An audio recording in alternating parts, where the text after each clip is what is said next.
आवश्यक नहीं है कि विधेयक तथा अध्यादेश बिल्कुल एक जैसे हों। सर, अलग नाम होने से प्रावधान किए जा सकते हैं जो अध्यादेश में नहीं है अथवा कुछ भिन्न है। प्लीज श्री सुभाष बहेरिया जी नाम। हाँ, ओके, प्लीज आप स्टार्ट कीजिए। ओके, स्वागत बाबू हो गया। मुझे आपने प्लीज इस बिल पर बोलने का मौका दिया। मैं आपके माध्यम से सबसे पहले माननीय वित्त मंत्री जी को बधाई देना चाहता हूं कि उन्होंने 1 अप्रैल 2020 से 15 सितंबर 2020 तक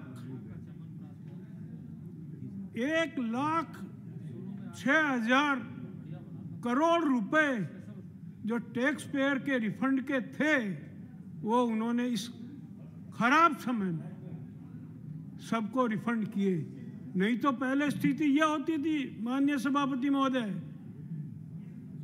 कि जैसे ही बजट का समय आता था रिफंड सब रोक दिए जाते थे और केवल रेवेन्यू बढ़ाने के टारगेट में ये पूरा डिपार्टमेंट, पूरी सरकार लग जाती थी।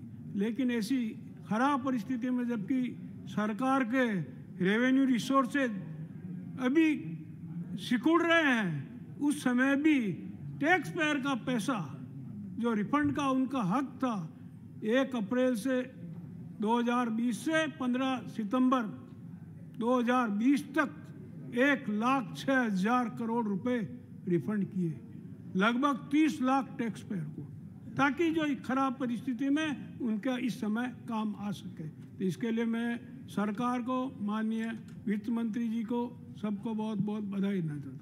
माननीय सभापति महोदय, फाइनेंस बिल 2020 23 मार्च को डिस्कशन होने वाला था, डिटेल में डिस्कशन होने वाला था, परंतु स्थितियां अनुकूल न होने की वजह से और लोकसभा की कार्रवाई, संसद की कार्रवाई स्थगित समय पर होनी थी, इसलिए उस बिल को सभी दलों की सहमति से बिना डिस्कशन के पास कर दिया गया। और उसमें जो प्रावधान अलग अलग सरकार की जो मन की इच्छा थी कि टैक्स बेस बढ़े, करदाता को सुविधा मिले, ईमानदार टैक्स पेयर का सम्मान मिले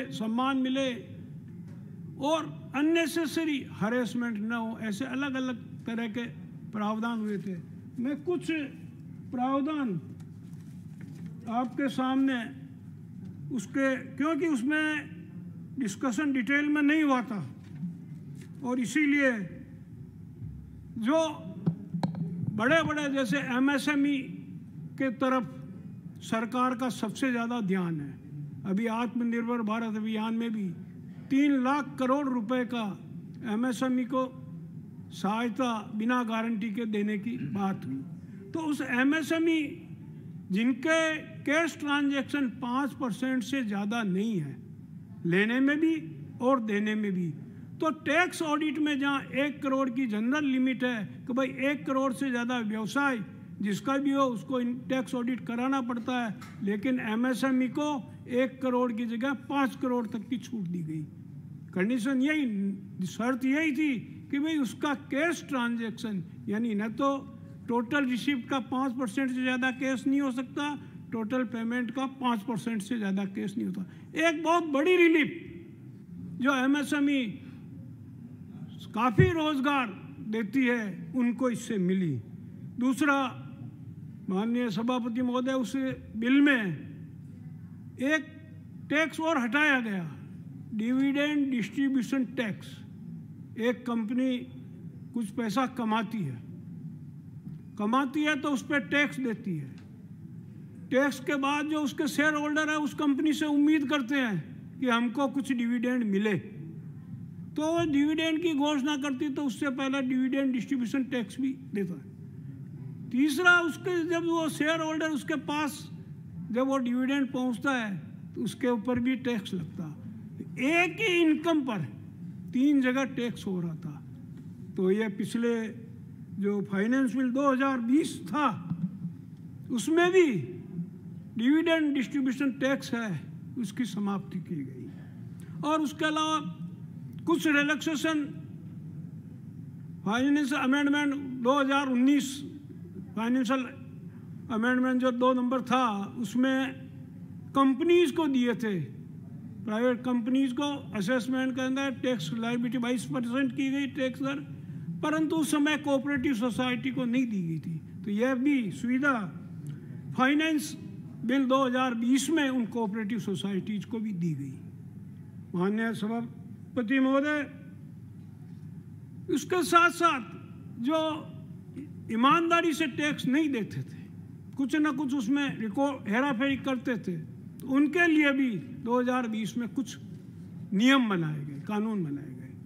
सबसे बड़ा तो एक रेजिडेंट जो इनकम टैक्स असेसी का जो स्टेटस होता है उसमें एक प्रावधान किया गया कि जो भारत का सिटीजन है, भारत का नागरिक है, और वो नागरिक कई अभी वर्तमान परिभाषा के हिसाब से रेजिडेंट की डेफिनेशन में नहीं आता है, और वह दूसरी जगह जिन देशों में टैक्स नहीं लगता, कुछ भी नहीं लगता, वहाँ का रेजिडेंट बन के और कुछ अर्निंग करता है और कहीं पे भी टैक्स नहीं देता, और अगर वह भारतीय सिटीजन है, भारत का नागरिक है, तो उसको अगर वह दूसरे कहीं भी टैक्स नहीं देता है तो उसको भारतीय इनकम टैक्स के हिसाब से उसको भारत में रेजिडेंट माना गया। बहुत बड़ा, क्योंकि लोग बाग इसका बहुत मिसयूज कर रहे थे, इस प्रावधान का ज़बरदस्त मिसयूज हो रहा था, उस लकूने को रोका गया। इसके साथ ही साथ एक पेनल्टी और शुरू की कि व्यवसाय में बहुत लोग bogus bill, bogus invoice, GST का रिफंड लेने गए, अलग अलग के ढंग से बोगस इनवॉइसेज बहुत लेते थे, जिसमें माल नहीं आता था, केवल बिल आ जाता था, पेमेंट बता देते, इनकम टैक्स में क्लेम। तो ऐसे बोगस इनवॉइसों के मिलने पर इनकम टैक्स में प्रावधान किया गया कि जितना उसकी रकम है, जितना उसकी राशि है, उस राशि का बराबर पेनल्टी उस पर लगाई जाएगी, ताकि जो ईमानदार नहीं है इनकम टैक्स पे, जो गड़बड़ करते हैं, उनको सजा मिले। तो यह माननीय प्रधानमंत्री जी की सोच है कि भाई ईमानदार को, ईमानदार टैक्स पेयर को पूरा सम्मान मिलना चाहिए, और जो कर चोर है वो किसी भी तरह बचना नहीं चाहिए, यह सोच। और इसी कारण उस बिल में एक प्रावधान और किया गया था, वो प्रावधान था कि सरकार को यह अधिकार है, सेक्शन 119A नया जोड़ा गया फाइनेंस बिल में, कि सरकार टैक्सेशन टैक्स पेयर चार्टर को बना सकती है, और बोर्ड टैक्स पेयर चार्टर मतलब कि टैक्स कलेक्शन और टैक्स की जो अथॉरिटी है, टैक्सेशन जो एडमिनिस्ट्रेशन है टैक्स का, उनकी कुछ जिम्मेदारियां तय की गई। सरकार ने उस समय कानून में तो बना दिया, बना सकती है, और बोर्ड को डायरेक्शन दिया और बोर्ड को पावर दे दी। बोर्ड ने, माननीय प्रधानमंत्री जी ने 13 अगस्त को टैक्स पेयर चार्टर को रिलीज किया। टैक्स पेयर चार्टर क्या है? टैक्स पेयर चार्टर में टैक्स जो अथॉरिटी है उनको कुछ जिम्मेदारी दी गई टैक्स पेयर के प्रति, और वो क्या है? पहला, करदाताओं के साथ उचित व्यवहार हो। माननीय सभापति महोदय, मैं 1972-73 से इनकम टैक्स दे रहा हूँ। 1972, आज 48 साल हो गए इनकम टैक्स का असेसी हुए, पर क्या हालत थी हमारे जिस कस्बे में मैं रहता हूँ, शाहपुरा रहता था उस समय, अगर गलती से कोई इनकम टैक्स का इंस्पेक्टर बाजार में, क्योंकि वहाँ तो ऑफिस था नहीं कस्बे में, जिले के वहाँ से आता था, कभी गलती से इनकम टैक्स इंस्पेक्टर केवल वो भी अगर बाजार में आ गया तो आधी दुकानें कस्बे की बंद हो जाती थी उसके डर से। यह स्थिति हमने देखी हुई है। लेकिन आज जो पिछले 6 साल में इनकम टैक्स देने वालों के, ईमानदार करदाता के लिए जो इस सरकार ने किया वह बहुत सराहनीय है, उसको मैं बधाई देता हूँ। तो टैक्स पेयर का जो चार्टर कि करदाता के साथ उचित व्यवहार होना चाहिए। दूसरा, आम जन की ईमानदारी पर विश्वास करना चाहिए, यानी जो ईमानदार करदाता ने कुछ कह दिया, कुछ दे दिया, कुछ सबमिट कर दिया तो उसको मानना चाहिए। नहीं तो पहले यह स्थिति थी कि करदाता मतलब वो तो ईमानदार हो ही नहीं सकता। सरकार भी मानती थी, एग्जीक्यूटिव भी कहते थे कोई ईमानदार करदाता तो इतना उसको हरेस किया जाता था, क्योंकि वो ईमानदार करदाता वो किसी की कोई गलत मांग को पूरी नहीं करता, इसलिए उसको इतना हरेसमेंट होता था। और जो गलत करदाता होते थे उनको और प्रोटेक्शन मिलता था। लेकिन इस चार्टर से कि ईमानदार करदाता की ईमानदारी पर विश्वास किया जाएगा। और तीसरी जो सुविधा दी कि कोई और असेसमेंट हो गया, कुछ हो गया तो उसकी अपील की सुविधा, उसकी समीक्षा की सुविधा। पहले जो अधिकारी असेसमेंट करता था उसी वही समीक्षा करता था, लेकिन अब उसके ऊपर का अधिकारी उसकी समीक्षा करेगा। और उसके अलावा अथॉरिटी को यह जिम्मेदारी दी गई कि वह सटीक जानकारी कि क्या कानून के हिसाब से है वो टैक्स पेयर को उपलब्ध कराए। यह नहीं कि भाई अपने हिसाब से फ्लिक के और जितना उसका टैक्स बनता था, नहीं तो पहले तो अन्य कैसे भी कुछ नहीं 144 में किया, एक रेट से जोड़ा और जोड़ दिया सारा, या 143 में किया, बुक्स ऑफ अकाउंट्स को रिजेक्ट किया और अपने हिसाब से परसेंटेज लेके उसमें कर दिया। और इतना ज़्यादा गड़बड़ होता था कि बेचारा करदाता लास्ट में यही सोचता था अगर मैं टैक्स नहीं देता या रिटर्न नहीं भरता तो ज़्यादा ठीक रहता। ये हरेसमेंट होता था। इसके अलावा टैक्स अथॉरिटी पे ये भी जिम्मेदारी दी कि जो भी फैसले लेने हैं बिल्कुल समय पे लो। ये चार्टर के अंदर है। ये नहीं कि आज की है और वो पड़ गया, फाइल किधर गायब हो गई मालूम ही नहीं पड़ा। जो भी समय फिक्स है उसमें उनको फैसले लेना। और करदाताओं के द्वारा जो भी सबमिट किया जाता है उसकी गोपनीयता रखना। ठीक, मानिए अभी तो शुरू हुआ हूँ। नहीं, मैं पहला वक्ता हूँ, पार्टी का पहला वक्ता हूँ। 5 साल पिछले 7 दो बिल पास करने हैं, 2 बिल पास करने हैं। आज का एजेंडा ये बराबर है। मैं कह रहा हूँ, मैं कोशिश करूंगा सॉर्ट करने की, पर पहला वक्ता हूँ इसलिए कम से कम मैं वैसे भी बोलने में बहुत कमजोर हूँ। बीच में डिस्टर्ब हो जाता तो और डिस्टर्ब। समेट लीजिए धीरे धीरे। तो मेरा ये है कि इस हिसाब से, और उसके अलावा करदाता की जो गोपनीयता डिटेल देते हैं उसकी गोपनीयता रखना, और अधिकारियों की जो गलत करता है उसकी जवाबदेही तय करना। यह टैक्स पेयर चार्टर में, और उसमें टैक्स पेयर की भी कुछ जिम्मेदारी दी गई है। टैक्स पेयर चार्टर में यह भी दिया गया अधिकार तो भाई वो शिकायत कर सकता है और टैक्स पेयर को न्यायपूर्ण व्यवस्था उपलब्ध हो और टैक्स कंप्लायंस की कॉस्ट कम से कम हो। यह चार्टर के कम से दिए है, और उसमें और आगे अमेंड कुछ हो सकता है। और इसके साथ साथ टैक्स पेयर को यह जिम्मेदारी दी गई कि वह ईमानदारी से जितना टैक्स बनता है वो चुकाए और देश के विकास पे काम करे। माननीय सभापति महोदय, मैं इस बिल में जो प्रावधान लाए हैं, मैं सबसे पहले तो माननीय प्रधानमंत्री जी का जो उन्होंने 13 अगस्त को फेसलेस असेसमेंट, जिसके अंदर न तो टैक्स पेयर को मालूम है कि मैं कौन उसका असेसमेंट कर रहा है और न अथॉरिटी को मालूम है वे किसका असेसमेंट कर रहे हैं। उसको मतलब कंपनी का नाम तो होगा लेकिन उसको ये मालूम नहीं कि वो कहाँ है, क्या है कुछ। तो एक बहुत बड़ी शुरुआत जो डिजिटल सिस्टम, जो टेक्निकल ड्राइव सिस्टम, मैं आपको इसका एक थोड़ी सी बात बताना चाहता हूँ प्रधानमंत्री जी की दूरदर्शिता की, कि आज के 23 साल पहले जयपुर के अंदर भारतीय जनता पार्टी राजस्थान के सांसदों और विधायकों का एक प्रशिक्षण शिविर हुआ था। मैं भी उसमें प्रतिभागी था एज ए सांसद। तो उसमें माननीय मोदी जी बातें प्रदान करने आए थे और उस समय उनके हाथ में लैपटॉप था।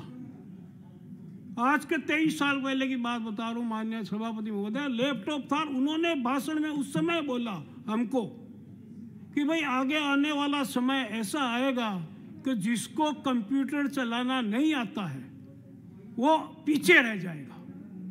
और आज वो स्थिति, ये दूरदर्शिता है हमारे प्रधानमंत्री जी की हर चीज में।